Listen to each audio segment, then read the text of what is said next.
Almal vra die vraag, wat verkoop jy? Wat doen jy? Hoe werk dit presies en hoe maak jy dollars aanlyn? Ek het toe vir my die Legacy Builders program vir my gekry. Wel, ek verdien nou dollars. My stelsel hardloop vir myself. Daar's 4 pakkette wat jy kan koop. Jy het jou $100 pakket, jy het 'n 300 pakket, jy het jou 600 pakket en jy het jou 900 pakket. Wel nie almal kan 600 bekostig of almal kan 'n $900 pakket bekostig nie. So jy kan begin op jou $100, jou $300, net soos wat jou sak kan pas. Jy gaan elke maand dan kyk jy en dan sien jy oor die jaar, maar jou debietorders het afgegaan. Jy het hierdie rekening, jy het daai rekening. Jy het elke keer 'n rekening wat jy moet betaal. Jy het nooit geld die einde van die maand nie. Maar kom ek sê gou vir jou. Vat net daai leap of faith. Gaan kry vir jou hierdie Legacy Builders program. Dit is die amazingste program. Ek verdien dollars.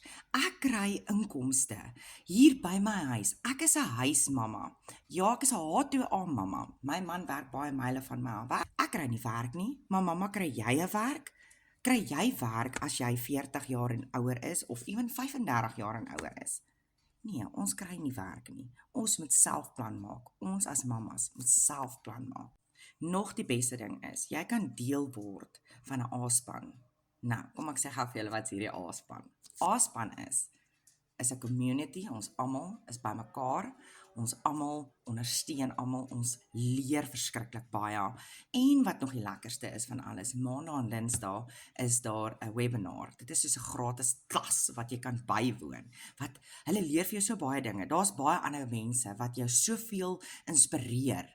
Jy het net nooit einde aan idees nie en hoe jy jou eie besigheid kan hardloop en 100% profijt kan maak nie. As jy belangstel, mamma, jy's daar by die huis, jy kry nie werkie, jy's, kom ons sê 40, 35 tot en met 45, 60 jaar oud, kom en join hierdie Legacy Builder program. Dit is verskriklik lekker, dit is so maklik. Dit is soos 1, 2, 3. En jy verdien geld. Jy sit net, jy spandeer 2 ure 'n dag op jou laptop of op jou foon of op 'n rekenaar. So as jy belangstel, ek is Wanda, stuur vir my 'n WhatsApp, my WhatsApp nommer is hierso. Ek wil graag bietjie meer weet. Komment vir my, meer weet, dan stuur ek vir jou inligting.